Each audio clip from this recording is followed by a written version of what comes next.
Alrighty, yo, what is going on, everybody? It's your boy, Mr. DDG94, back with another reaction video. And today we finna react to Hot Wheels versus Matchbox. Ooh. Hot Wheels, fuck out of here. What you mean? It's not even up for debate, nigga. Hot Wheels, nigga. Even though I will say this, though. Matchbox gave you a lot more for cheaper. Like, they didn't just give you like one car for like 50, 75 cents. Like, no, like Matchbox, they would give you like an entire, they give you like an entire like set of cars. Like, they give you like 24 cars for like $2. Dead ass. So I will say that about Matchbox, but Matchbox cars were, they were cheap and flimsy, bro. And if you stepped on them, bro, that was it. The wheel popped out, that was it. Your Ferrari was gone. Your imaginary Ferrari was gone. That's the only problem with Matchbox. Matchbox cars, like, they were just cheaply made. Hot Wheels was like, those were weapons. Hot Wheel cars were weapons, bro. You took a Hot Wheel and at somebody's head, bro. You fuck around, send somebody to the ER, man. But anyways, though, without further ado, let's get right into it. Yeah, yeah, yeah, yeah, yeah, yeah, yeah, yeah, yeah.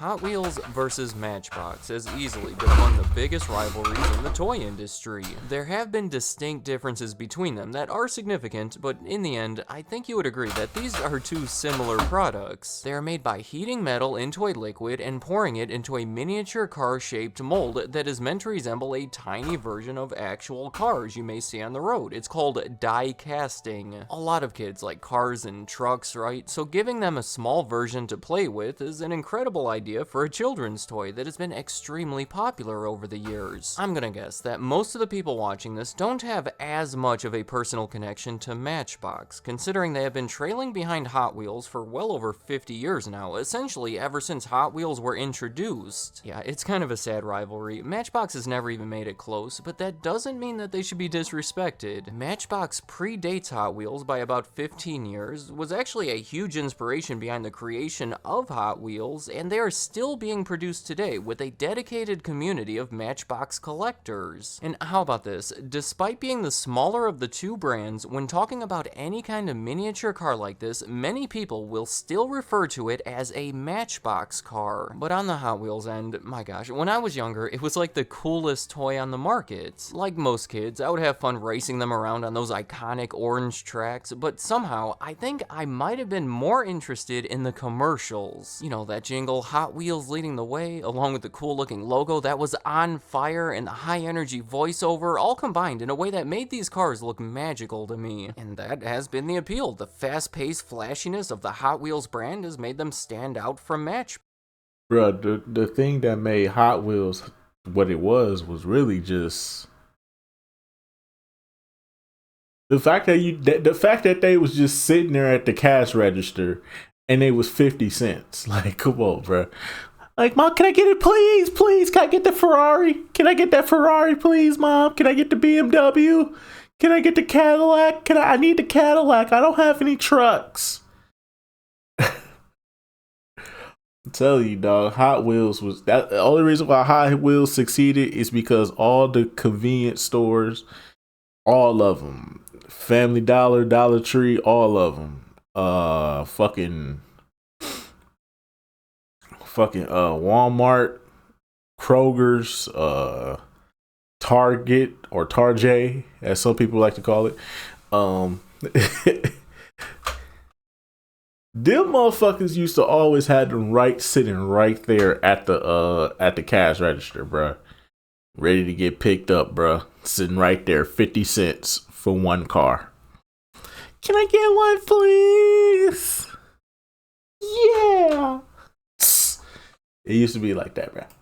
Matchbox. Today, Hot Wheels has grown into a $1 billion a year toy brand, and considering that you can usually buy them for a little more than $1 each, that is a lot of tiny cars being sold each year. The company claims that Hot Wheels is the best-selling toy in the world based on number of units, and says that the average kid in the US owns 50 of them. Those are some crazy statistics that I think I used to own like I actually had like a Hot Wheels suitcase. I bought a Hot Wheels, I got a Hot Wheels suitcase for Christmas one year. Had all the cars in there. I had a full suitcase of all the cars in there. Bro, I had all my cars set up in there.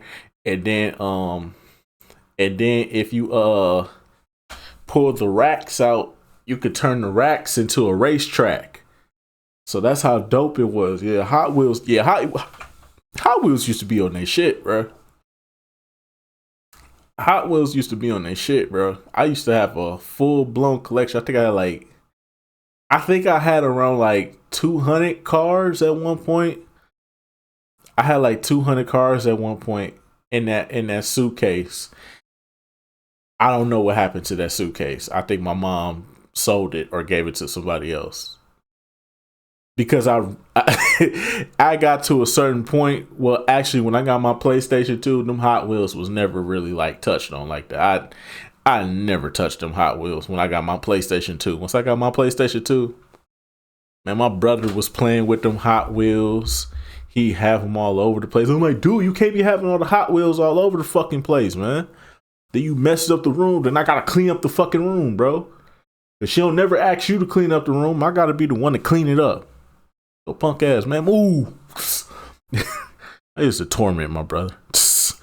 help support the fact that this is a large-scale, interesting rivalry. So in this video, I'm going to talk about the competition between these two brands. Matchbox came before Hot Wheels, but I want to make it clear that there were other similar brands that were making die-cast toy cars well before Matchbox, though typically not quite as small as Matchbox. Probably the most notable one would be the British brand Dinky that started in the 1930s and over the next 20 years became the market leader. They were the biggest brand when Matchbox made their first cars, and seemingly a big inspiration for them. See, the Matchbox brand was also originated in England by a company called Lesney. Lesney was formed in 1947 as an industrial die casting company by Leslie Smith and Rodney Smith. They were not related, but chose to combine their first names as the name of their business, though Rodney left the company early on and was essentially replaced by Jack Odell as the new partner. Almost right away, they slowly started expanding into the production of toy vehicles. They were already die casting more practical items, so it was a logical new area for them. None of their toys stand out as being too significant until 1953, when everything started coming together for them and happened in two different parts. They were in England, remember, and that happened to be the year of the coronation of Queen Elizabeth II. It was the ceremony where she first became the queen, and as part of it, she rode in the Gold State Coach, this fancy gold vehicle that was used in royal events like this going back to the 1700s. Obviously, that was a huge thing happening in England, so Lesney capitalized on it by producing a model of that coach that ultimately sold over 1 million units. It put the company on the map, and maybe more importantly, it made them a lot of money that they were able to reinvest into their next project. That's the second part. The story goes that Odell's daughter had a rule at her school where the students were allowed to bring toys from home, but only if they were small enough to fit inside of a Matchbox. Now, that's pretty small, so it made him think that there would be a huge demand for a toy car that was small enough to fit inside of a Matchbox. I guess he figured that the kids would want them because they would be able to bring them to school. So he reinvested those profits to make a small line of tiny Matchbox cars, the first one being a scaled-down version of a road roller that they had originally produced years earlier. Matchbox cars were new and exciting, inexpensive, considered to be pretty accurate models of actual cars that were on the road, so they caught on with children across the country. So they quickly surpassed Dinky and for over a decade held the title of the best-selling toy car maker in the world. We sell more cars than Ford, Chrysler, Chevrolet, and Buick combined. Unfortunately, that success kind of backfired on them. See, without realizing it, Matchbox had revealed a large market for these tiny toy cars that a bigger toy maker could potentially try to capture by releasing their own version of Matchbox cars. I'm talking about Mattel. They were quickly becoming the world's largest toy company. They had introduced the iconic Barbie doll in 1959, and throughout the 1960s followed it up by introducing Ken and Midge and Skipper, all those Barbie characters, in addition to many other high-selling toys that had nothing to do with the Barbie brand. So by 1968, they were pretty much dominating the market of girls' toys, but were looking for a way to do something similar for the boys' toy market. Elliot Handler was one of the main people in charge at Mattel at the time. He had co-founded the company with his wife, Ruth, over 20 years earlier, and his name, Elliot, is where the L in Mattel comes from. Well, he was looking at the success of Matchbox and, simply put, wanted to create a more appealing, more functional version of it. Unlike Matchbox, who did their best to accurately mimic the standard cars on the road, Elliot Handler wanted his to be cooler, flashier versions of the cars that you would see on the road. I guess they were somewhat inspired by the custom car scene that was happening in Southern California, where Mattel was located. And they had a good design team for the project that was led by Harry Bradley, a respected auto designer that had come over from General Motors. To make the cars faster, they were made with special wide plastic wheels with a thin axle and a suspension system. It can get technical, but Hot Wheels moved objectively smoother and faster than Matchbox cars. They got their color originally from the special paint called Spectra Flame that made the cars look more glittery. I don't know how true this part is, but according to Mattel, when Elliot Handler first saw them rolling on the floor, he exclaimed, "Those are some Hot Wheels," and that's apparently where the name comes from. It is a fitting name, and I cannot express how much of an instant success they were. Hot Wheels made their official debut at the New York Toy Fair and received orders of 50 million units. The custom Camaro was the first one offered on May 18th, 1968, quickly followed by 15 more of them referred to as the Sweet 16. And that's about it. They were one of the best-selling toys that holiday season, and Mattel had accomplished exactly what they set out to do by introducing a product that would dominate the boys' toy market.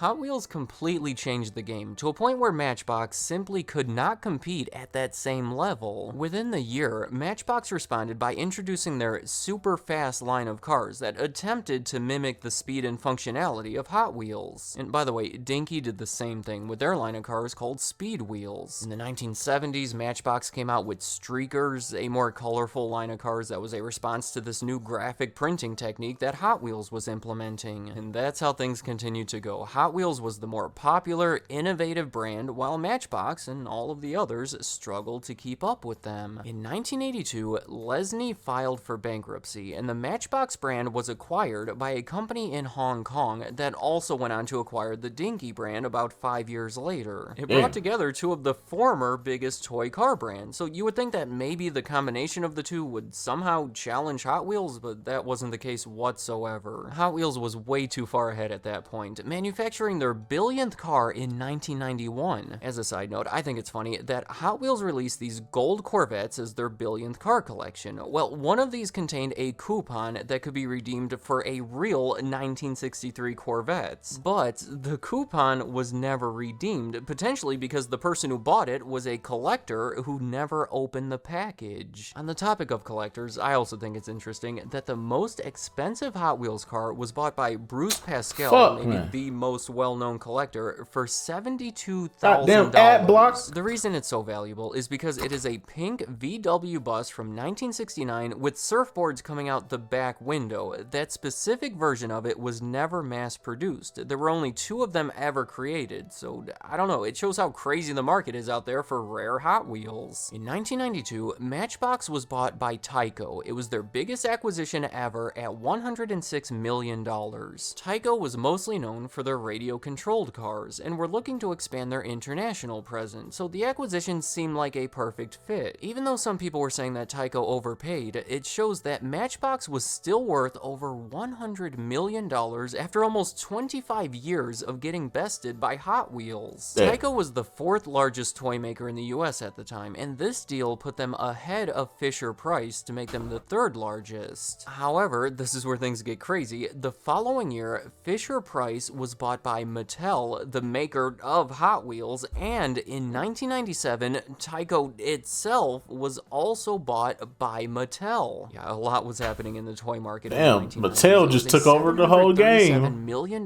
deal that meant that the largest toy maker in the world was now the owner of both Hot Wheels and their longtime rival, Matchbox. They were surprisingly under the control of the same company, and it has remained that way ever since. Despite some early rumors of what might happen to the two brands, they have kept both of them in production separately and seemingly have done a good job in maintaining their identifying characteristics. For the most part, Matchbox remains the more realistic and accurate version of real cars, while Hot Wheels is still a fast-paced fantasy version. Let me know in the comments, which of the two brands do you prefer? I'll be honest, I don't even think I realized Matchbox existed when I was younger because I was obsessed with Hot Wheels. Even though I imagine that may be the case for a lot of the viewers, I'm curious to hear from anyone that has had more of a history with Matchbox. Maybe you played with them as a kid or collect them as an adult, and on that topic, do you own any of the rare ones from either side? I'd love to hear about that. In the end, these are both fascinating brands with a great rivalry between them that you may not have even known existed at this level, so I'm happy to bring a little bit more attention to it. So any other thoughts you have about Hot Wheels or Matchbox or Hey, man. Be like that, though. It be like that, though, shawty. Shawty, it be like that, though. But I'm saying, though, Hot Wheels is by far the more popular one. I had a couple of Matchbox cars. Like I said, they were cheaply made. Like, once you stepped on them, bro, them cars were done. The wheel was going to pop off. The shit was going to be bent out of place. The bottom would come off. Like, yeah, bro, that whole Matchbox was kind of like cheaply made, but Hot Wheels, them shits was borderline weapons. But but I digress though. But anyways though, let's just go about do it for this one, man. Yeah, man, my mom did something with my Hot Wheels suitcase, bro. I had over 200 cars in there, bro. Had over 200 cars, all of them gone. I had this, I'll never forget when I got the SS Impala, the 96 SS Impala, bro. That was like my shining moment. That was every hood nigga moment, bro, to have that SS Impala in my Hot Wheels collection, dog. But yeah, man. Yeah. But anyway, so that's just gonna about do it for this one, man. I will see you all in the next video. Till then.